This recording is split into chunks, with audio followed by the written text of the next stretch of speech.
Hello, my friends, and welcome back to another game session. Let's gather around the dice and roll a good game.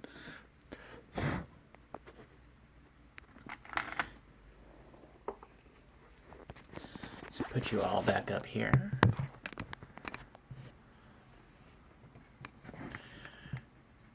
Okay, so this game session, we are going to do the adventure known as the Burning Plague. So for those of you that didn't watch last time, you need to go back and you need to watch A Dark and Stormy Night. Because we're going to use those same 6 characters. We've lined them up already. So, 2 days ride, or rather 2 days walk, rather 3 days walk, from Hightower, which is where the party met, which is where we'll begin our map, which we've drawn here on the little board. Ooh, we're going to have to find something better to set that stuff on. Don't worry about that for now. So, this is where we've begun our map. This is our next adventure. So, as I'm searching for something, we'll go ahead and continue speaking to one another, or rather me speaking to you about where the game has gone. So the game, as you see here, has gone from Hightower to Duval's Pass. As the party was speaking with one another on the 3-day walk, it was revealed that Hawk had a sealed missive for a Father Sandoval in the village. He was not told about what was in the sealed missive, only that he was to deliver it. Which is what sent him on the adventuring path to begin with. And the party also learns that one of their party members has business further on, and we will figure out on the map where we want to place that, in the village, that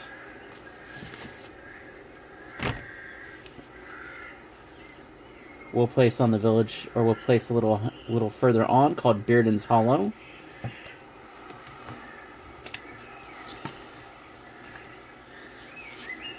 As well as Galnarak and Axetooth state that they were hired to find a missing noble in the Badlands on the other side of the mountain.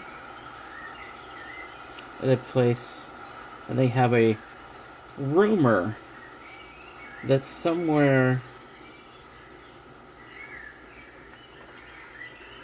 I'm trying to take a look for it, in the Alden Grove provinces, that this noble has gone missing on the border between that and the Badlands.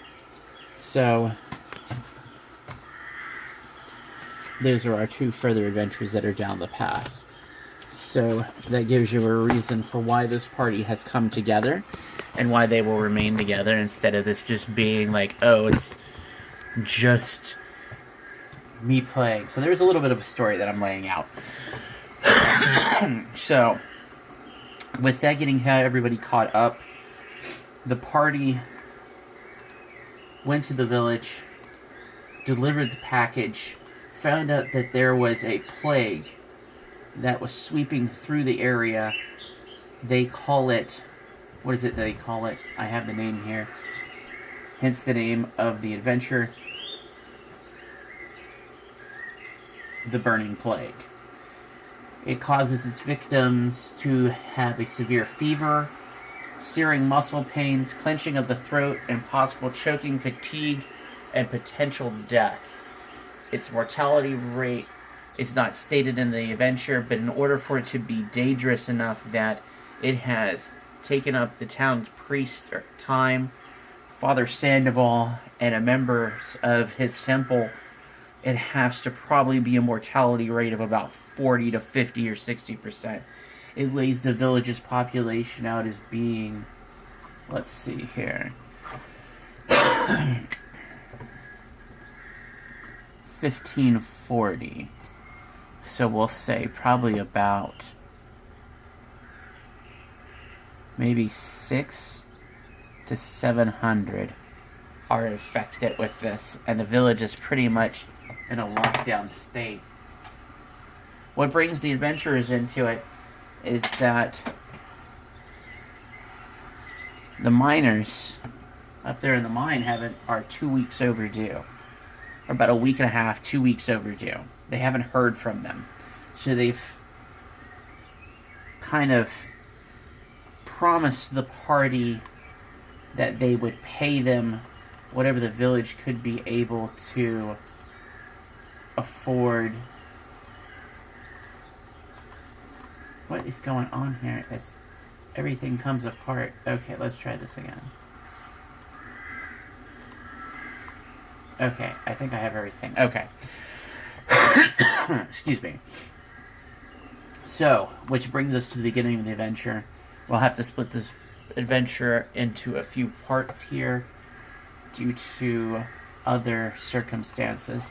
So the name of the mountains, by the way, is the Serpent Coil Mountains.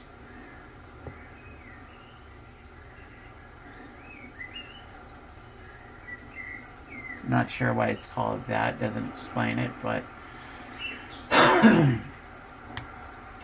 so that gives us a mountain range to be able to fool with as well. So we'll say that this mountain range extends. So we're going to change over here.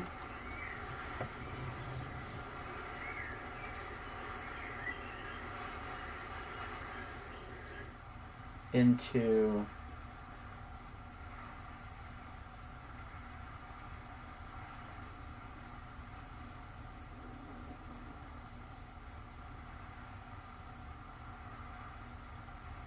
our other background sound, if you'll give me one moment here, because as I tried to explain in the video that didn't get made, that this is not a technically advanced operation here, unfortunately.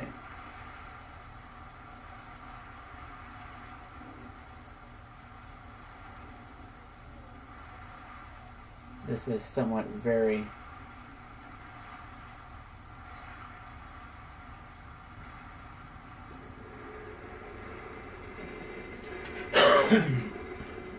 underproduced, undermanned, only me. Okay, so a cool breeze drifts down from the towering peaks of the Serpent Coil Mountains as you behold the entrance to the caverns.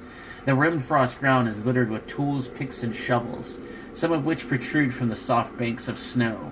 A single darkened shaft leads into the depths of the mines below. The dirt bath beneath its wooden support structure is covered with stone debris, a few pieces of which occasionally glint with a slight hint of ore. No light issues forth from the tunnel, and burnt-out torches are strewn across the floor, their brackets torn from the shaft walls. Behind you, the worn road leads back through the crags to the valley below. Aside from the quiet whistling of the wind, complete silence fills the small clearing within the mountains. So, let's go ahead. The tunnel is 15 feet wide.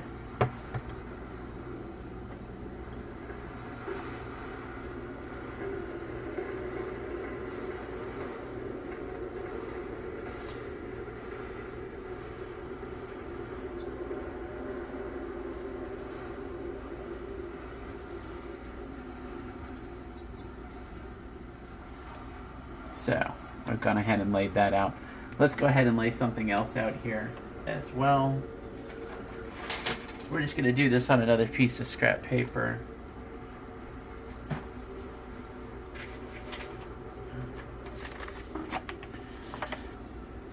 So that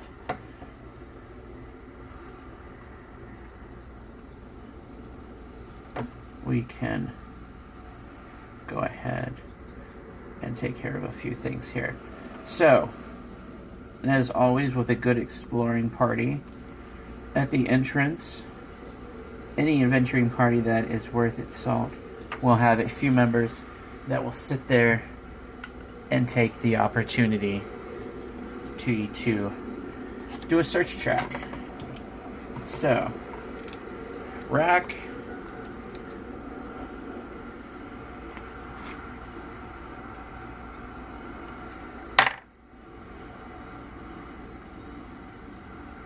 Axe tooth.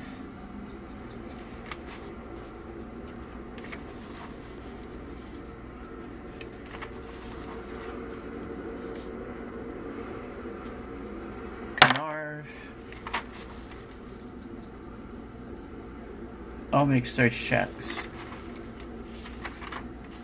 So as we can see, the first one for rack did not come up with anything, which I believe was the blue one. I could be wrong. Axe tooth with the 11, so which makes it a 14.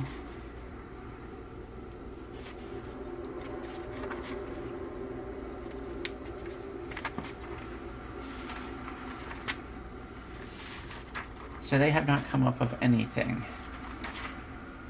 So instead what they will do is they will take 20, which means that the characters will take the next 20 minutes investigating the area.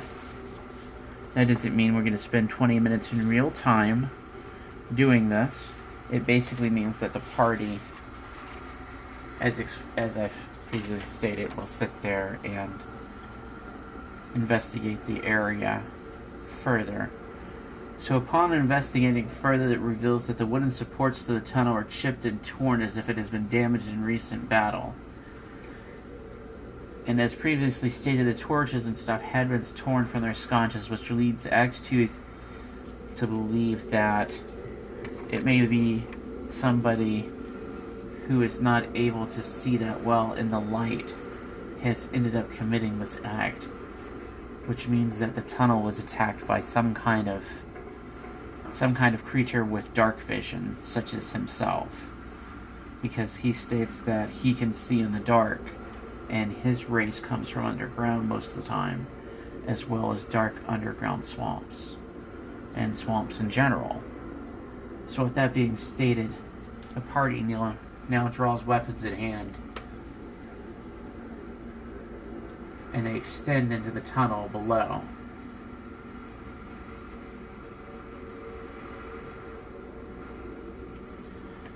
The party members that have dark vision decide that it is more important for them to take the lead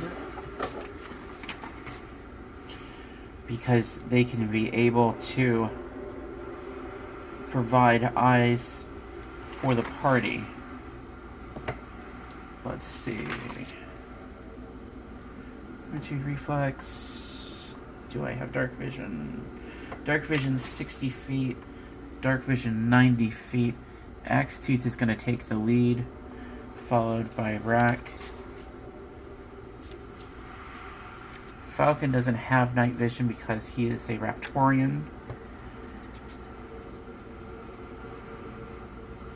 Kiwop actually can be able to take a position between these party members and be a light source without interrupting. And Kiwop explains that his race can be able to provide a bright light out to 60 feet, but he can also be able to tone it down enough so 60 feet would mean that these party members would have to stretch themselves out further. Okay. So, with the order of the party adjusted, we have gone ahead and laid them out on the board. The whiteboard, that is, which is our handy-dandy map board. So, the mine shaft heads into the mountain and slants downward at a gradual decline, 120 feet into darkness. So if 120 feet into darkness, The tunnel suddenly opens into a small, roughly rectangular chamber.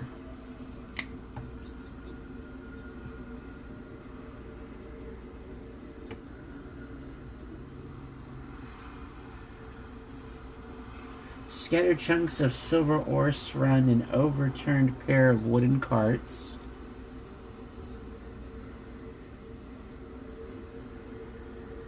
The lower half of what appears to be a human body juts out from beneath one of the cart's edges.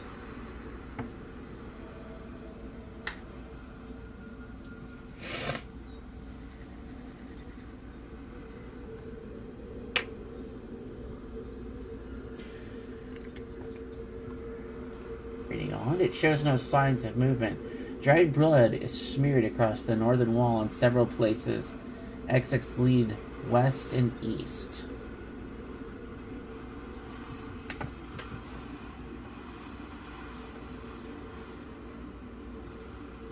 So let's see, in order to figure that out.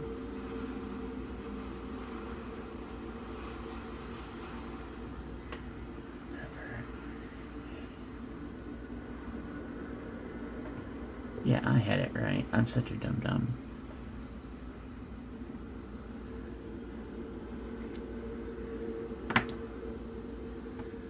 The chamber is listed as being 25 feet wide.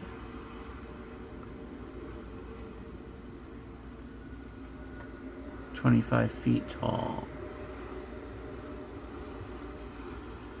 So which means that we probably should have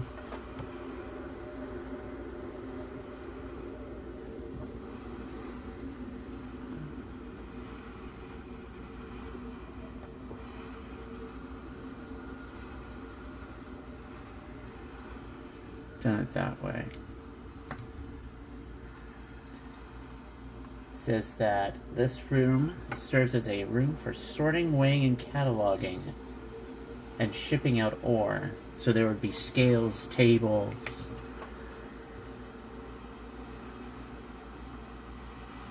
There'd be tools. You know, there'd be bins. So there's all kinds of stuff that's scattered across it. As previously stated, one of the things that is obvious is that there is no illumination. Axetooth and Rack will both make search checks again. So let's turn it here. 15 and a 19. So 15 and a 19, we'll say the 15 applies to our good friend Rack, which would make it 22. 19, 20, 21, 22.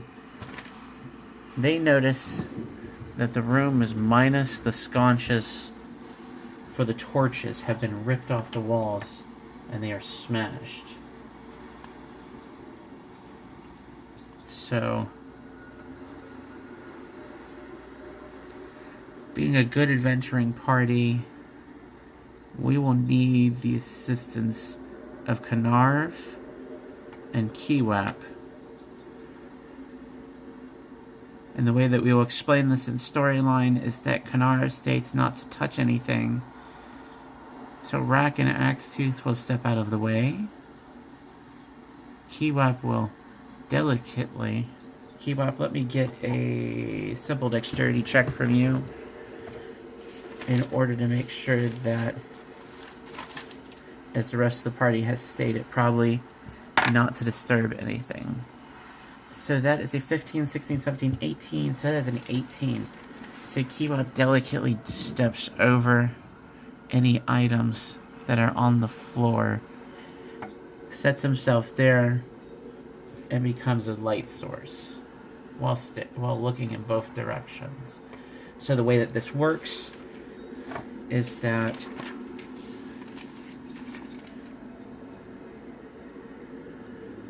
Kiwap can produce bright light at a 60 foot and a shadowy illumination out to 120 feet.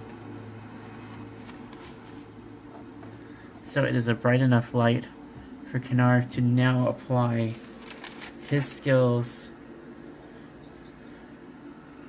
of looking for treasure. First of all, Kennard will explain, because anything that is in here that is raw ore would be worth money, and we can return to the town or sell it in another place.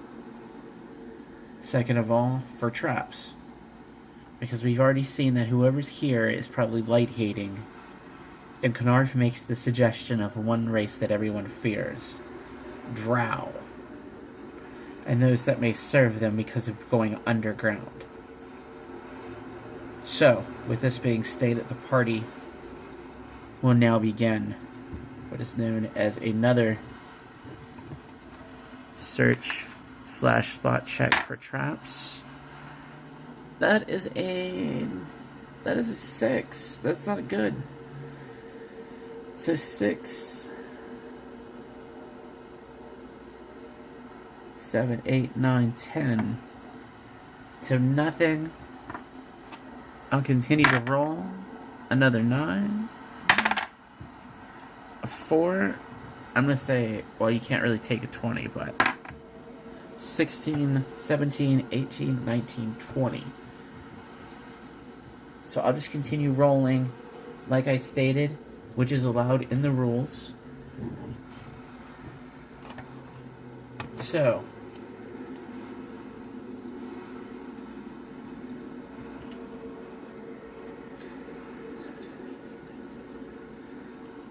there is indeed a trap.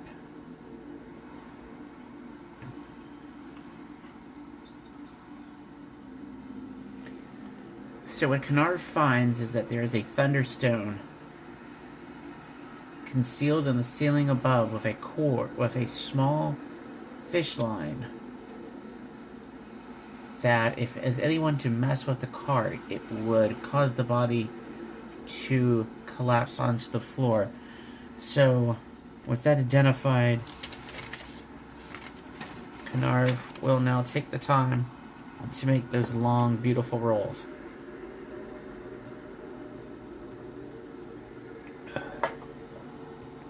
So, disable trap.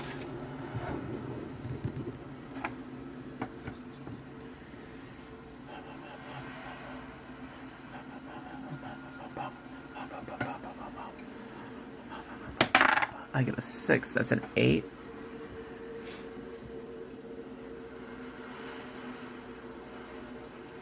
Oh man.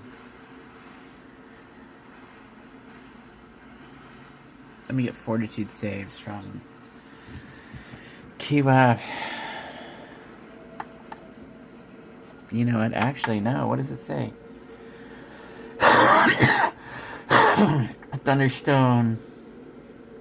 It's 30 feet? Ooh. Nice. Oh, wait. I can use my ability Lucky Fingers. So, Kennard has an ability called Lucky Fingers that lets him re-roll one of these, so... Oh shit, it still doesn't even help. So yeah. So, in disabling the device, I set the device off. And then I failed the fortitude save. And I'm deaf for an hour.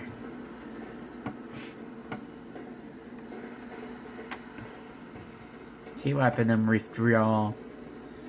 And it is soundly figured out by the party that they will not touch anything else in the dungeon. And that there are traps. And if a trap is to be seen, that it is not to be fooled with. So, with that being decided by the party after the first room, I go ahead and I will stop this video.